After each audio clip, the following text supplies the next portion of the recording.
श्रीसूक्तम्।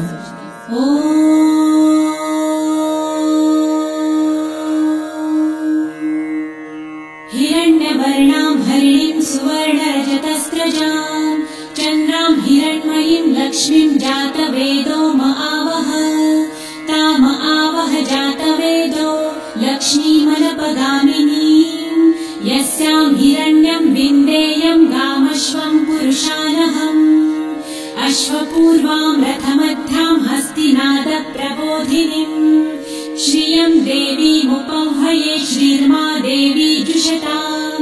कासोस्मितां हिरण्यप्राकाराम् आर्द्रां ज्वलन्तीं तृप्तां तर्पयन्तीं पद्मे स्थितां पद्मवर्णां तामिहोपह्वये श्रियं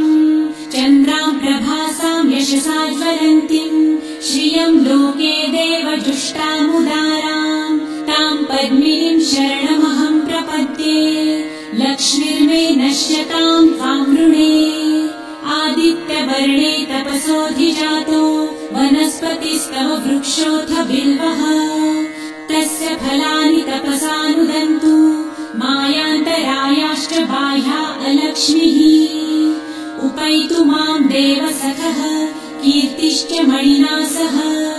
प्रादुर्भूतो सुराष्ट्रेऽस्मिन् कीर्तिमृद्धिं ददातु मे शुक्लपासामलां ज्येष्ठाम् अलक्ष्मीं नाशयाम्यहम् अभूतिं समृद्धिं च सर्वानिर्णुद मे गृहात् गन्धद्वारां दुराधर्षां नित्यपुष्टां करिषिणीम् ईश्वरीं सर्वभूतानां तामिहोपह्वये श्रियम् मनसः काममाकुतिं वाचः सत्यमशीमहि पशूनां रूपमन्नस्य मयि श्रेयतां यशः कर्दमे प्रजाभूता मयि सम्भव कर्दम श्रियं वासय मे कुले मातरं पद्ममालिनीम् आपसृजन्तु सिद्धानि चित्रितवस मे गृहे निज देवीं मातरं श्रियं वासय मे कुले आर्द्रां पुष्करिणीं पुष्टिपिङ्गलां पद्ममालिनीं चन्द्रां हिरण्मयीं लक्ष्मीं जातवेदो म आवह आर्द्रां यकरिणीं यष्टिं सुवर्णां हेममालिनीं सूर्यां हिरण्मयीं लक्ष्मी जातवेदो म आवह ताम आवह जातवेदो लक्ष्मीमनपगामिनीं यस्यां हिरण्यं प्रभुतं गावो दासोऽश्वान् विन्देयं पुरुषानहम् यः शुचिः प्रयतो भूत्वा जिहुयादाजमन्वहम् सूक्तं पञ्चदशर्च च श्रीकामः सततं जपेत् पद्मानने पद्म उरु पद्माक्षी पद्मसम्भवे तन्मे भजसि पद्मक्षी येन सौख्यं लभाम्यहम् अश्वदायै गोदायै धनदायै महाधने धनं मे लभतां देवी सर्वकामाश्च देहि मे पद्मानने पद्मविपत्रे पद्मप्रिये पद्मदलायताक्षी विश्वप्रिये विष्णुमनोनुकूले त्वत्पादपद्मं मयि सन्निधस्त्वम् पुत्रपौत्रं धनं धान्यं हस्ताश्वादिगवेरथम् प्रजानां भवसि माता आयुष्मन्तं करोतु मे धनमग्निर्धनं वायुर्धनं सूर्यो धनं वसु धनमिन्द्रो बृहस्पतिर्वरुणं धनमस्तु मे वैनतेय सोमं पिबतु वृतः सोमं धनस्य सोमिनो मह्यं ददातु सोमिनः न क्रोधो न च मात्सर्य न लोभो नाशुभामतिः भवन्ति कृतपुण्यानां भक्तानां श्रीसूक्तं जपेत् सरसिजनिलये सरोजहस्ते धवलतरां सुखगन्धमाल्यशोभे भगवती हरिवल्लभे मनोज्ञे त्रिभुवनभूतिकरी प्रसीद मह्यम् विष्णुपत्नीं क्षमां देवी माधवी माधवप्रियां लक्ष्मीं प्रियसखीं देवीं नमाम्यच्युतवल्लभाम् महालक्ष्मीं च विद्महे विष्णुपत्नी च धीमहि तन्नो लक्ष्मी प्रचोदयात् श्रीवर्चस्वमायुष्यमारोग्यमाविधाचोभमानं महीयते। वर्धते धान्यं धनं पशुं बहुपुत्रलाभं शतसंवत्सरं दीर्घमायुः ॐ शान्ति शान्ति शान्तिः।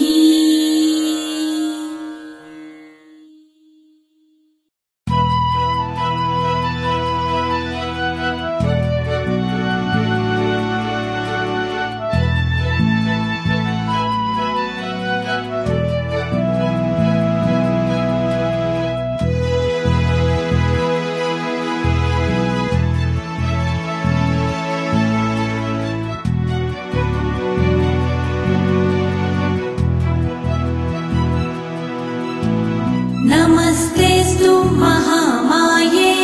श्रीपीठे सुरपूजिते शङ्खचक्र गदाहस्ते महालक्ष्मी नमोऽस्तुते नमस्ते गरुडारूढे कोलासुरभयङ्करी सर्वपाप हरे देवी महालक्ष्मी नमोऽस्तुते महादेव्यै च विद्महे विष्णुपत्न्यै च धीमहि तन्नो लक्ष्मी प्रचोदयात्।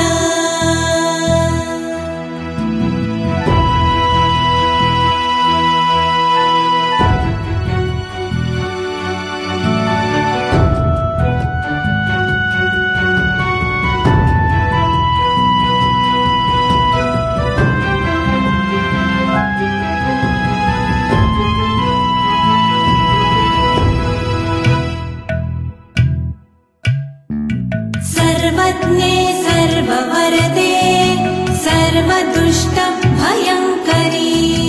सर्वदुःख हरे देवी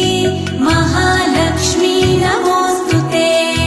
सिद्धिबुद्धिप्रदे देवी भुक्तिमुक्तिप्रदायिनी मन्त्रमूर्ते सदा देवी महालक्ष्मी नमोऽस्तुते महादेव्यै च विद्महे विष्णुपत्न्यै च धीमहि तन्नो लक्ष्मी प्रचोदयात्।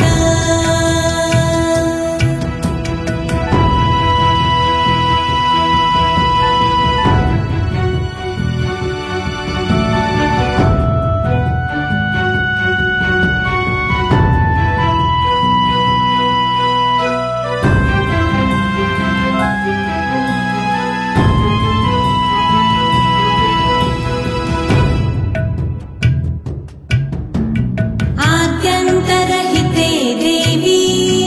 आद्यशक्ते महेश्वरी योगदे योगसम्भूते महालक्ष्मी नमोऽस्तुते स्थूलसूक्ष्म महारौद्रे महाशक्ते महोदरी महापाप हरे देवी महालक्ष्मी नमोऽस्तुते महादेव्यै च विद्महे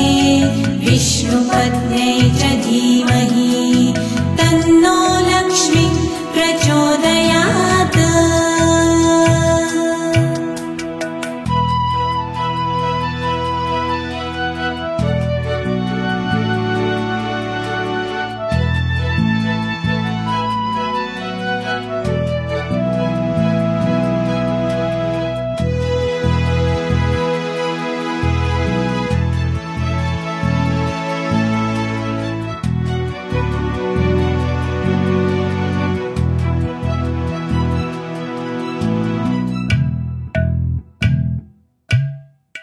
पद्मासनस्थिते देवी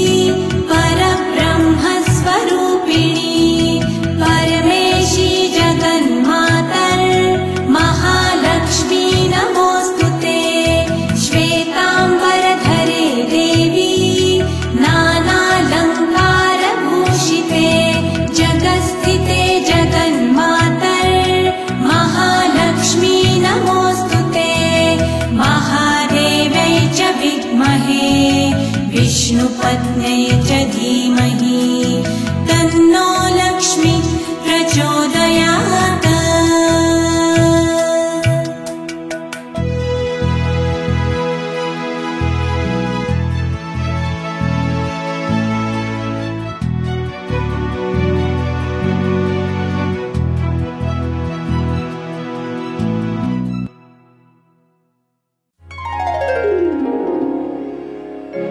अथ श्री इंद्रकृत श्री महालक्ष्मी अष्टक श्री महालक्ष्म्यष्टकम् श्री गणेशाय नमः। नमस्तेस्तु महामाये श्रीपीठे सुरपूजिते शंखचक्र गदाहस्ते महालक्ष्मी नमोस्तुते। महालक्ष्मी नमोस्तुते महालक्ष्मी नमोस्तुते महालक्ष्मी नमोस्तुते महालक्ष्मी नमोस्तुते। नमस्तेस्तु महामाये श्रीपीठे सुरपूजिते शंखचक्र गदाहस्ते महालक्ष्मी नमोस्तुते। महालक्ष्मी नमोस्तुते महालक्ष्मी नमोस्तुते महालक्ष्मी नमोस्तुते महालक्ष्मी नमोस्तुते।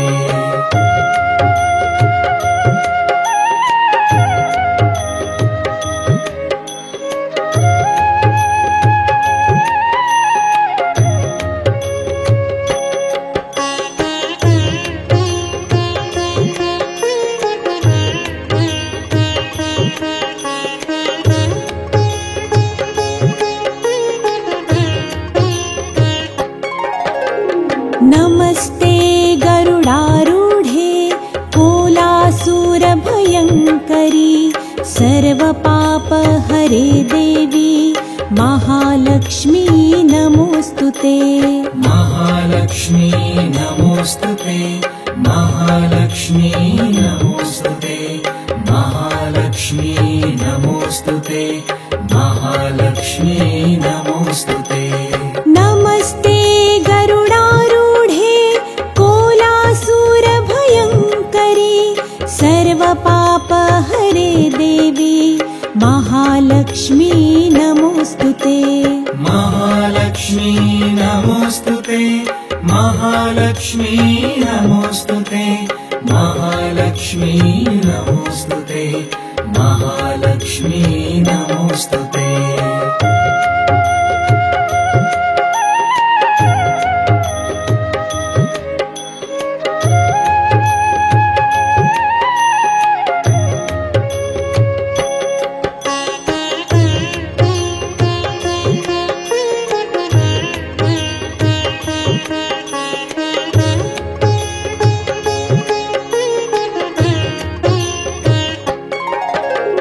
सर्वज्ञे सर्ववरदे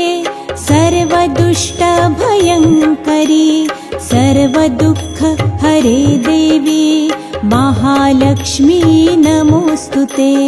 महालक्ष्मी नमोस्तुते महालक्ष्मी नमोस्तुते महालक्ष्मी नमोस्तुते महालक्ष्मी नमोस्तुते। सर्वज्ञे सर्ववरदे सर्वदुष्टभयङ्करी सर्वदुःखहरे देवी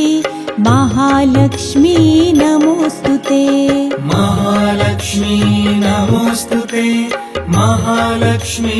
नमोस्तुते महालक्ष्मी नमोस्तुते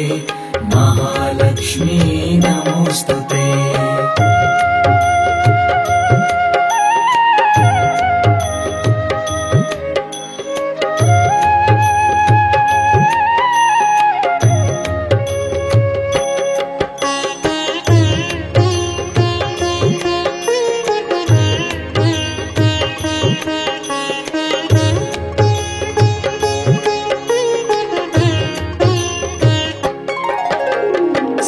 सिद्धिबुद्धिप्रदे देवी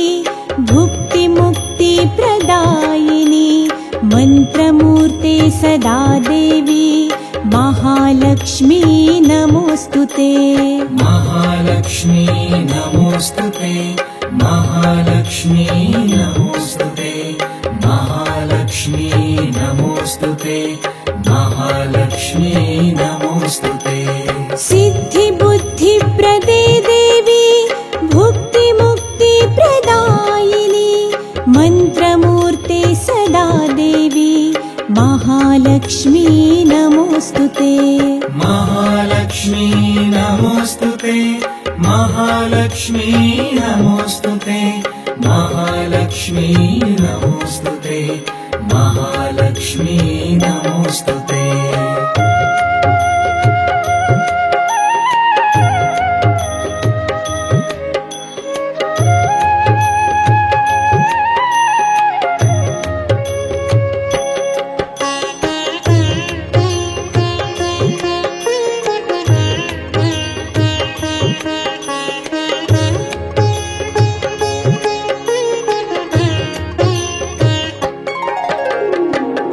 आद्यन्तरहिते देवी आद्यशक्ति महेश्वरी योगजे योगसम्भूते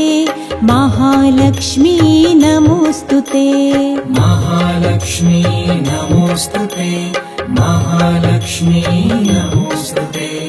महालक्ष्मी नमोऽस्तुते महालक्ष्मी नमोऽस्तुते आद्यन्तरहिते देवी आद्यशक्ति महेश्वरी योगजे योगसम्भूते महालक्ष्मी नमोऽस्तुते महालक्ष्मी नमोऽस्तुते महालक्ष्मी नमोऽस्तुते महालक्ष्मी नमोऽस्तुते महालक्ष्मी नमोऽस्तुते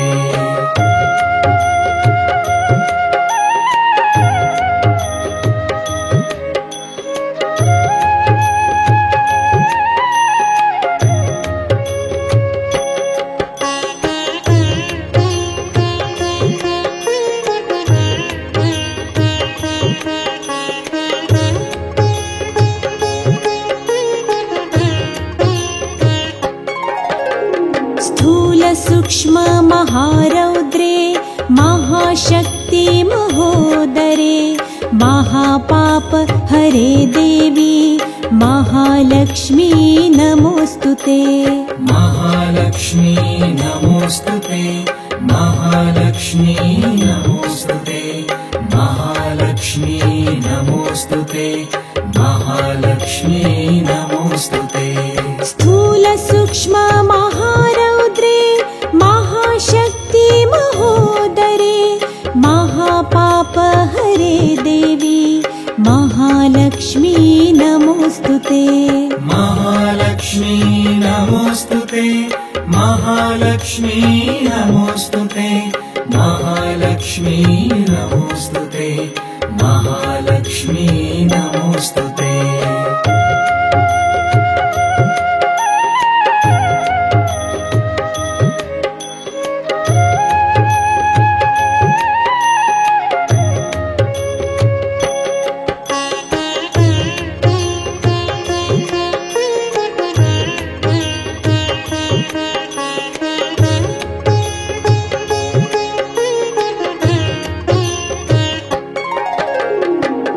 पद्मासनस्थिते देवी परब्रह्मस्वरूपिणी परमेशी जगन्मातर् महालक्ष्मी नमोऽस्तुते महालक्ष्मी नमोऽस्तुते महालक्ष्मी नमोऽस्तुते महालक्ष्मी नमोऽस्तुते महालक्ष्मी नमोऽस्तुते पद्मासनस्थिते देवी परब्रह्मस्वरूपिणी परमेशी जगन्मातर् महालक्ष्मी नमोऽस्तुते महालक्ष्मी नमोऽस्तुते महालक्ष्मी नमोऽस्तुते महालक्ष्मी नमोऽस्तुते महालक्ष्मी नमोऽस्तुते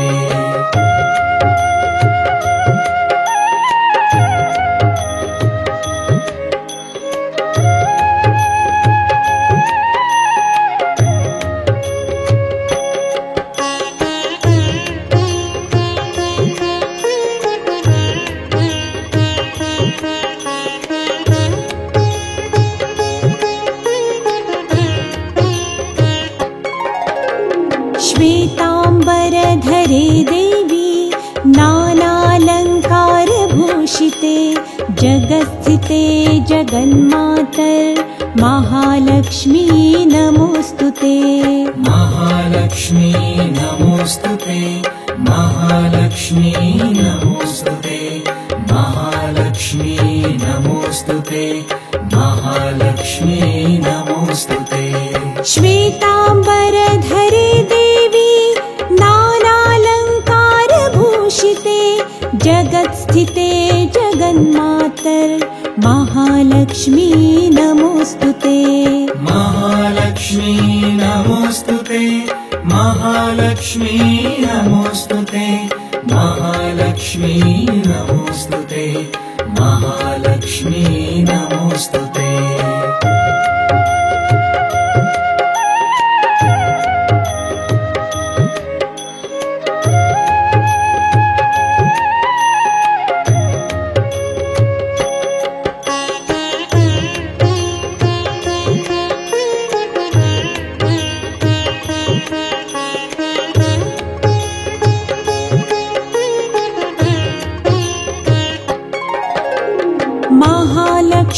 महालक्ष्म्यष्टकस्तोत्रम्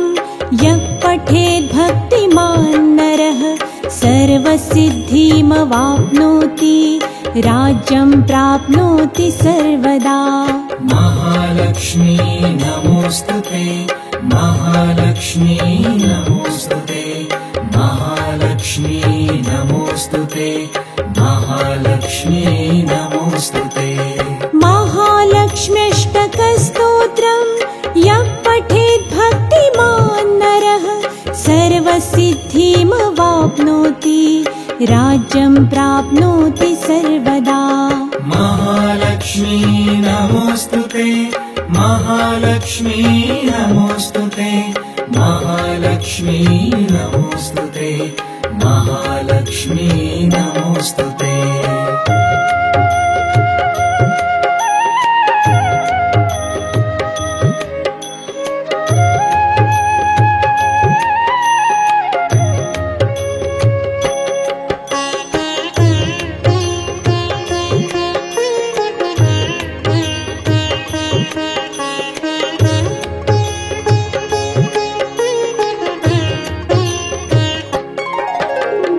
एककाले पठे नित्यं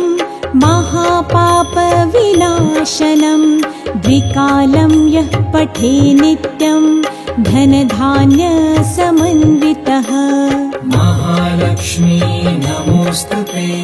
महालक्ष्मी नमोस्तुते महालक्ष्मी नमोस्तुते महालक्ष्मी नमोस्तुते एककाले पठे नित्यं महापापविनाशनं द्विकालं यः पठे नित्यं धनधान्यसमन्वितः महालक्ष्मी नमोस्तुते महालक्ष्मी नमोस्तुते महालक्ष्मी नमोस्तुते महालक्ष्मी नमोस्तुते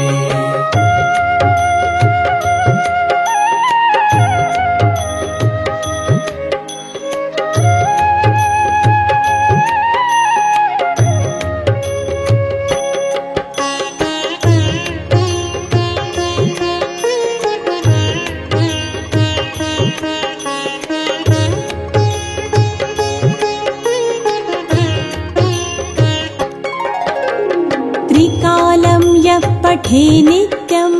महाशत्रुविनाशनं महालक्ष्मीर्भवे नित्यं प्रसन्ना वरदा शुभा महालक्ष्मी नमोस्तुते महालक्ष्मी नमोस्तुते महालक्ष्मी नमोस्तुते महालक्ष्मी नमोस्तुते त्रिकालं यः पठे नित्यं महाशत्रुविनाशनं महालक्ष्मीर्भवे नित्यं प्रसन्ना वरदा शुभा महालक्ष्मी नमोस्तुते महालक्ष्मी नमोस्तुते महालक्ष्मी नमोस्तुते महालक्ष्मी नमोस्तुते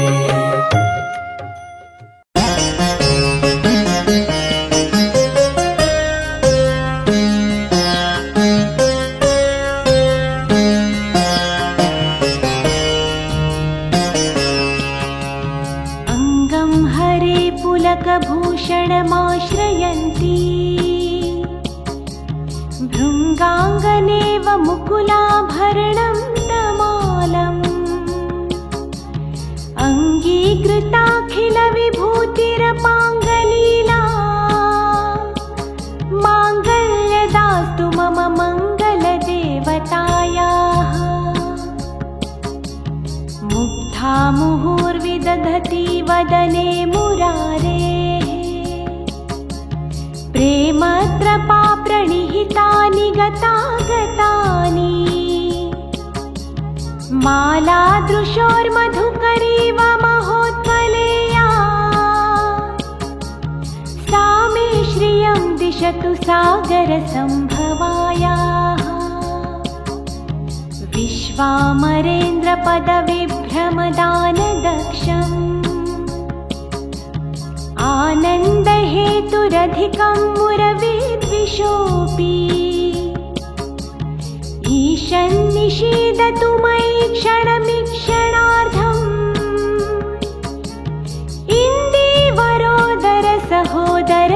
इन्दीवरोदरसहोदरमिन्दिरायाः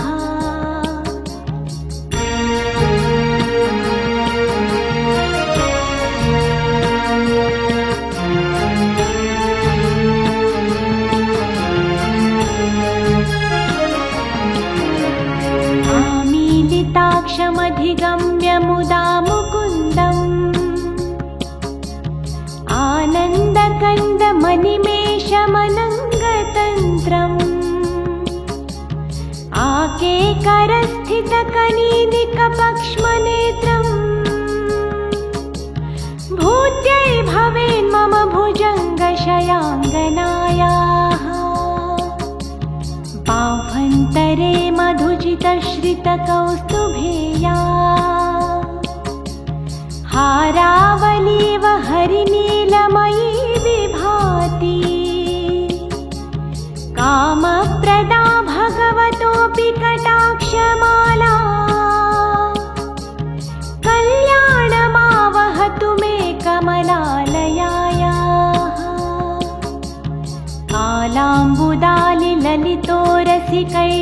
कालाम्बुदालिललितोरसिकैटभारेः धाराधरे स्फुरति या तडिदङ्गनेव मातु समस्तजगतां महनीयमूर्ति भद्राणि मे दिशतु भार्गवनन्दनायाः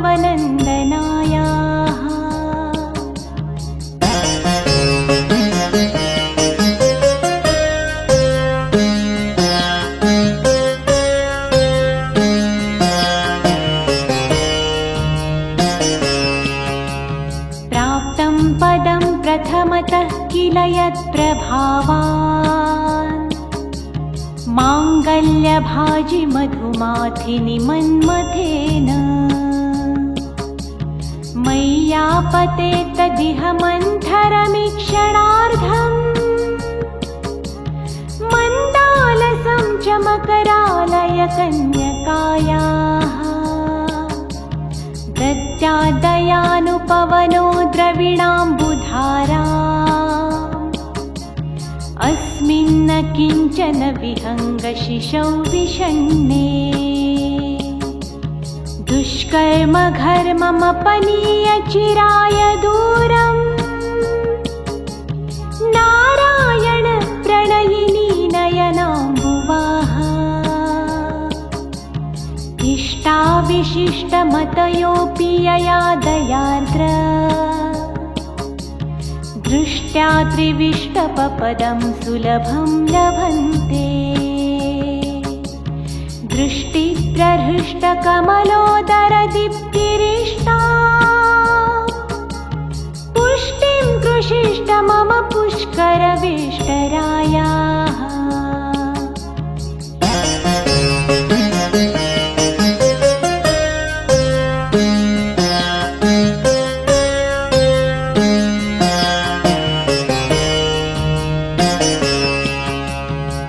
गिरिदेवतेति गरुडध्वज सुन्दरीति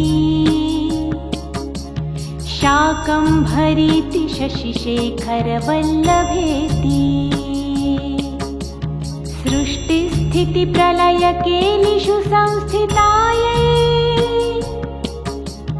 तस्यै नमस्त्रिभुवनैकगुरोस्तरुण्यै श्रुत्यै नमोऽस्तु शुभकर्मफलप्रसूत्यै रत्यै नमोऽस्तु रमणीयगुणार्णवायै शक्त्यै नमोऽस्तु शतपत्रनिकेतनायै पुष्ट्यै नमोऽस्तु पुरुषोत्तमवल्लभायै नमोऽस्तु नालीकनिभाननायै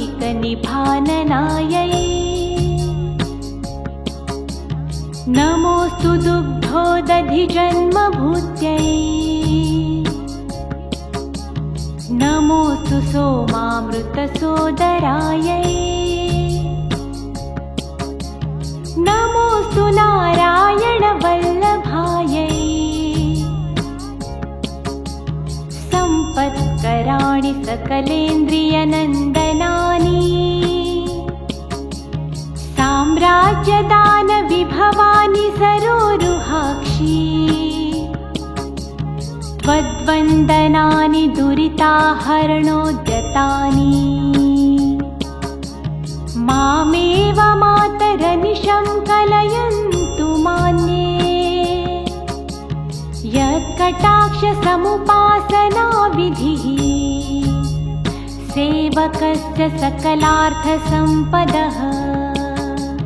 सन्तनोति वचनाङ्गमानसैः त्वां मुरारिहृदयेश्वरीं भजे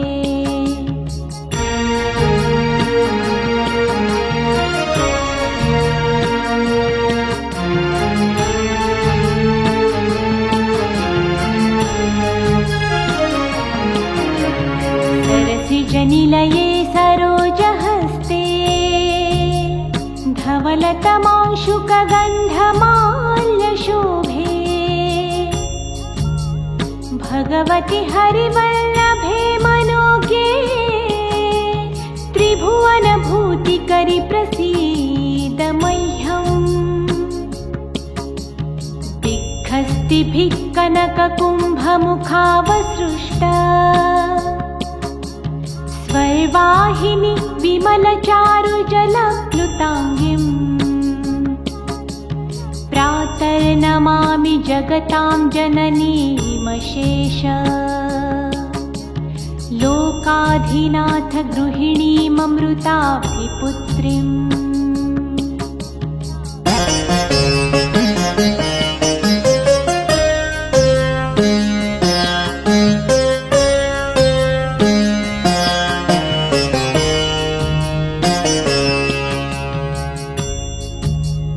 कमले कमलाक्षवल्लभे त्वं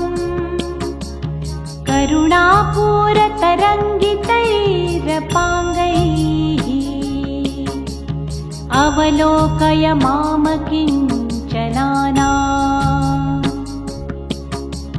प्रथमं पात्रं कृत्रिमं दयायाः स्तुवन्ति ये स्तुतिभिरभूमिरन्वहम् त्रयीमयीं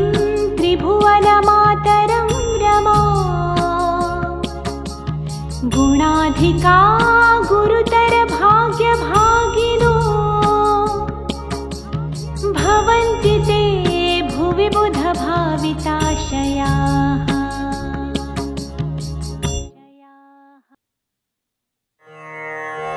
हरिः ॐ विश्वस्मै नमः। विश्वं विष्णुर्वषट्कारो भूतभव्यभवत्प्रभुः भूतकृद्भुतभृद्भावो भूतात्मा भूतभावनः भूतात्मा परमात्मा च मुक्तानां परमागतिः अव्ययपुरुषः साक्षी क्षेत्रज्ञोऽक्षर एव च योगो योगविदां नेता प्रधानपुरुषेश्वरः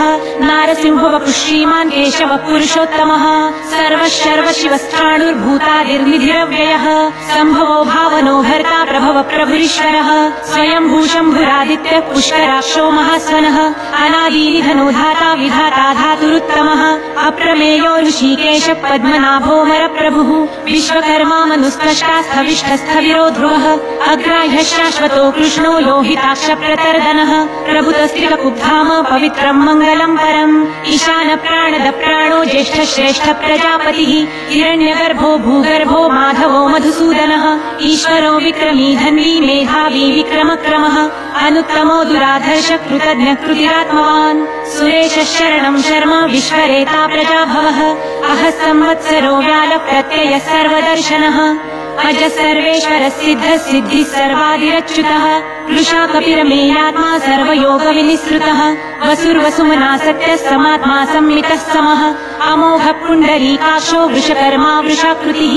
रुद्रो बहुशिरा प्रभुर्विश्वयोनिशुचिश्रवाः अमृत शाश्वतस्थाणुर्वरारोहो महातपः सर्वगः सर्वविद्वानुर्विश्वक्सेनो जनार्दनः वेदो वेदविदव्यङ्गो वेदाङ्गो वेदवित्तविः लोकाध्यक्ष सुराध्यक्षो धर्माध्यक्ष कृताकृतः चतुरात्मा चतुर्व्यूह चतुर्दंष्ट्रचतुर्भुजः भाजिष्णुर्भोजनं भोक्ता सहिष्णुर्जगदादिजः अनघो विजयो जेता विश्वयोनि पुनर्वसुः उपेन्द्रो वामन प्रांशुर्मोघः शुचिरुर्जितः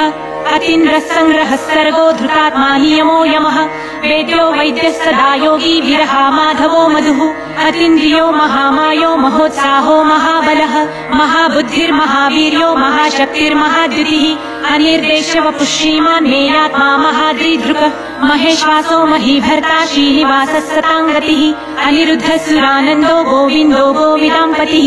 मरीचिरदमनो हंसः सुपर्णो भुजगोत्तमः हिरण्यनाभः सुतपा पद्मनाभ प्रजापतिः अमृत्युः सर्वदृक्सिंहः सन्धाता सन्धिमान् स्थिरः अजो दुर्मर्षणः शास्ता विश्रुतात्मा सुरारिः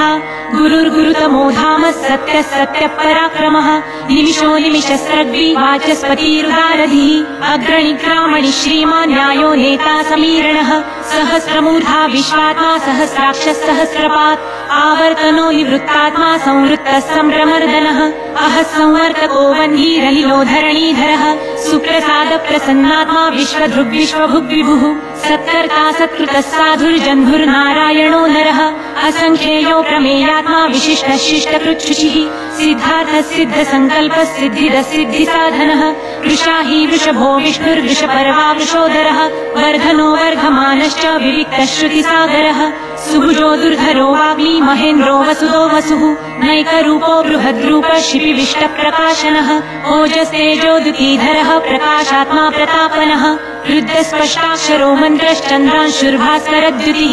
अमृतांशुद्भवो भानु शशबिन्दुः सुरेश्वरः औषधं जगतस्सेतु सत्यधर्मपराक्रमः भूतभव्यभवन्नाथ पवनः पावनो नलः कामः कामकृत्वान्तः कामः कामप्रदः प्रभुः युगादीकृद्युगावर्तो नैकमायो महाशनः अदृश्यो व्यक्तरूपश्च सहस्रजिदनन्तजित् इष्टो विशिष्टशिष्टेष्ट शिखण्डी नहुषो वृषः क्रोधः क्रोधकृत्कर्ता विश्वबाहुर्महीधरः अच्युत प्रथित प्राण प्राणदो वासवानुजः अपां निधिरधिष्ठानमप्रमत्त प्रतिष्ठितः स्कन्द स्कन्दधरो धूर्यो वरदो वायुवाहनः वासुदेवो बृहद्भानुरादिदेव पुरन्धरः अशोकसारणस्तारः शूरः शौर्यर्जनेश्वरः अनुकूलश्चतावर्त पद्मि पद्मनिभेक्षणः पद्मनाभोरविन्दाक्ष पद्मगर्भः शरीरभृत् महर्धिर्रुद्धो वृद्धात्मा महाक्षो गरुडध्वजः अतुलशरभो भीमः समयज्ञो हविर्हरिः सर्वलक्षणलक्षण्यो लक्ष्मीवान् समितिञ्जयः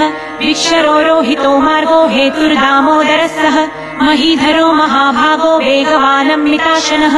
उद्भवक्षोभणो देव श्रीगर्भः परमेश्वरः करणं कारणं कर्ता विकर्ता गहनो गुह व्यवसायो व्यवस्थानः संस्थानः स्थानदो ध्रुवः वर्धिः परमस्पष्टतुष्ट पुष्टः शुभेक्षणः रामो विरामो विरजो मार्गो नेयो नयो नयः वीरशक्तिमतां श्रेष्ठो धर्मो धर्मविदुत्तमः वैकुण्ठ पुरुष प्राण प्राणद प्रणव पृथुः हिरण्यगर्भः शत्रुघ्नो व्याप्तो वायुरधोक्षजः ऋतुः सुदर्शन काल परमेष्ठी परिग्रह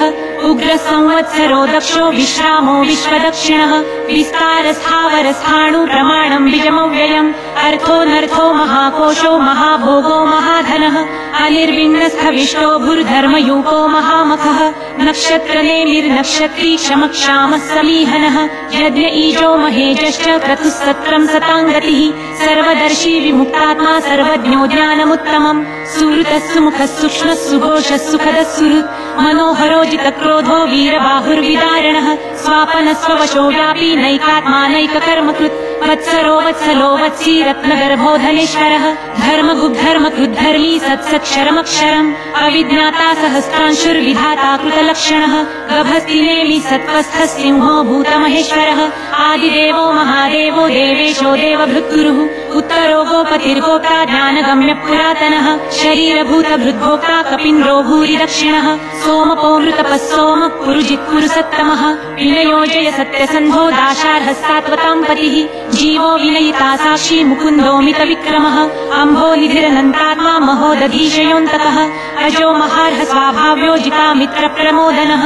आनन्दो नन्दनो नन्दः सत्यधर्मा त्रिविक्रमः महर्षि कपिलाचार्य कृतज्ञो मेदिनीपतिः त्रिपदस्त्रिदशाध्यक्षो महाशृङ्गकृतान्तकृत् महावराहो गोविन्दः सुषेण कनकाङ्गदी गुह्यो गभीरो गहनो गुप्तश्चक्रगदाधरः वेधासाङ्गोजितकृष्णो दृढः सङ्कर्षणोचितः वरुणो वारुणो वृक्षपुष्कराक्षो महामनः भगवान् भगहानन्दी वनमाली हलायुधः आदित्यो ज्योतिरादित्यः सहिष्णुर्गतिसत्तमः सुधन्वाखण्ड परशुर्दारुणो द्रविणप्रदः दिवस्पृक् सर्वदृग्वासो वाचस्पतिरयो निजः त्रिसामासामगस्साम निर्वाणं भेषजं भिषक् सन्न्यासतुच्छमशान्तो निष्ठा शान्तिपरायणम् शुभाङ्गशान्तिरस्रष्टा कुमुदकुवलेशयः गोहितो गोपतिर्गोप्ता वृषभाक्षो वृषप्रियः अलिवर्ती निवृत्तात्मा संक्षेपाक्षेमकृच्छिवः श्रीवत्सवक्षा श्रीवास श्रीपति श्रीमताम्बरः श्रीद श्रीश श्रीनिवास श्रीनिधि श्रीविभावनः श्रीधर श्रीकर श्रेय श्रीमान् लोकत्रयाश्रयः स्वक्षस्वङ्गश्यतानन्दो नन्दिर्ज्योतिर्गणेश्वरः विजितात्मा विधेयात्मा सत्कीर्ति छिन्न संशयः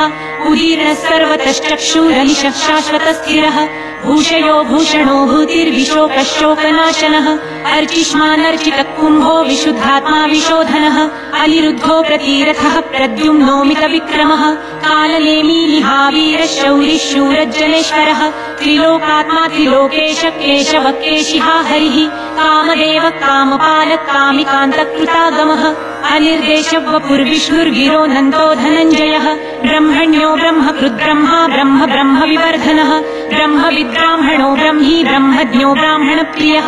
महाक्रमो महाकर्मा महातेजा महोरगः महाक्रतुर्महायज्वा महायज्ञो महाहविः स्तव्यस्तव प्रियस्तोत्रम् स्तुतिस्तोतारणप्रियः पूर्णपूरयिता पुण्यः पुण्यकीर्तिरनामयः मनोजवस्तीर्थकरो वसुरेता वसुप्रदः वसुप्रदो वासुदेवो वसुर्वसुमना हविः सद्गतिः सत्कृतिः सत्ता सद्भुतिः सत्परायणः शूरसेनो यदुश्रेष्ठः सन्निवासः श्रियामुनः भूतावासो वासुदेवः सर्वासु लीलयो नलः दर्पः दर्पदो दृप्तो दुर्धरोऽथा पराजितः विश्वमूर्तिर्महामूर्तिर्दीप्तमूर्तिर्मूर्तिमान् अनेकमूर्तिरव्यक्तः शतमूर्तिश्शताननः एकोनैकः स वक्त्र किं यत्तत्पदमनुत्तमम् लोकबन्धुर्लोकनाथो माधवो भक्तवत्सलः सुवर्णवर्णो हेमाङ्गो वराङ्गश्चन्दनाङ्गदी वीरहाविषमशून्यो घृताशीरचलश्चलः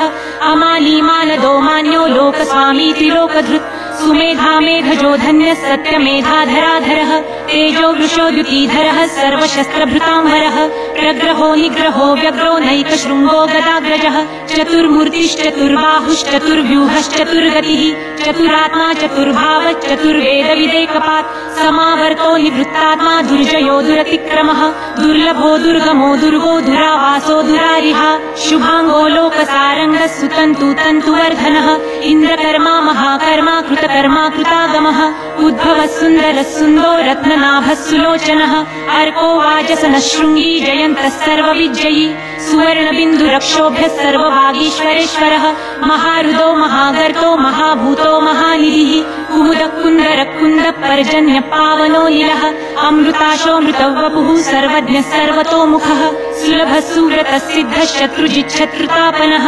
न्यग्रोधोदुम्बरोऽश्वत्थच्छाणुरान्ध्रनिषूदनः सहस्राची सप्तजिह्नः सप्तैधा सप्तवाहनः अमूर्तीरन भोचिन्द्रो भयकृद्भयनाशनः अणुर्बृहत्कृशस्थूलो गुणभन्निर्गुणो महान् अधृतस्वधृतस्वास्य प्राग्वंशो वंशवर्धनः भारभृत्कथितो योगी योगिशः सर्वकामदः आश्रमश्रमणक्षामः सुपर्णो वायुवाहनः धनुर्धरो धनुर्वेदो दण्डो दमयिता दमः अपराजितः सर्वसहो नियन्ता नियमो यमः सत्त्ववान् सात्विकः सत्यः सत्यधर्मपरायणः अभिप्राय प्रियार्होर्ह प्रियकृत्प्रीतिवर्धनः विहाय सगतिर्ज्योतिः सुरुचिर्हूतभुग्विभुः रविर्विरोचनः सूर्यः सविता रविलोचनः अनन्तो हुतभुग्भोक्ता सुखदो नैकजोग्रजः अनिर्विण्णः सदामर्षि लोकधिष्ठान्मद्भुतः सनातनत्तमः कपिलः कपिरव्ययः स्वस्तिरस्वस्ति कृत्स्वस्ति स्वस्ति भुक् स्वस्ति दक्षिणः अरौद्रकुण्डली चक्री विक्रम्युर्जितशासनः शब्दातिगः शब्दसः शिशिरः शर्वरीकरः अक्रूरपेशलो दक्षो दक्षिणक्षमिणाम्बरः विद्वत्तमो गीतभयः पुण्यश्रवणकीर्तनः उत्तारणो दुष्कृतिः पुण्यो दुःस्वप्ननाशनः वीरहारक्षणः सन्तो जीवनपर्यवस्थितः अनन्तरूपनन्तश्रीर्जितमन्युर्भयापः चतुरश्रो गभीरात्मा विदिशो व्यादिशो दिशः अनादिर्भूर्भुवो लक्ष्मीः सुवीरो रुचिराङ्गदः जननो जनजन्मादिर्भीमो भीमपराक्रमः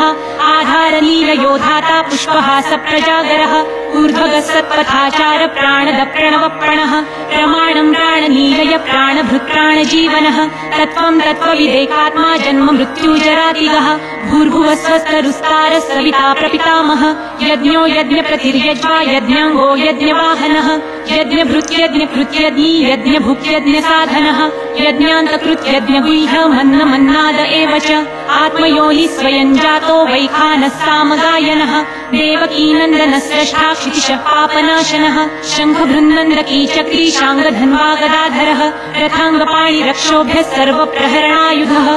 सर्वप्रहरणायुधः ॐ नम इति वनमाली गदीशाङ्गी शङ्खि चक्री च नन्दकी श्रीमान्नारायणो विष्णुर्वासुदेवोऽभिरक्षतु वनमाली गदीशाङ्गी शङ्खि चक्री च नन्दकी श्रीमान्नारायणो विष्णुर्वासुदेवोऽभिरक्षतु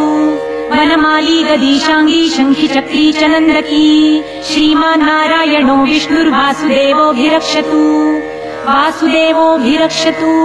ॐ नम इति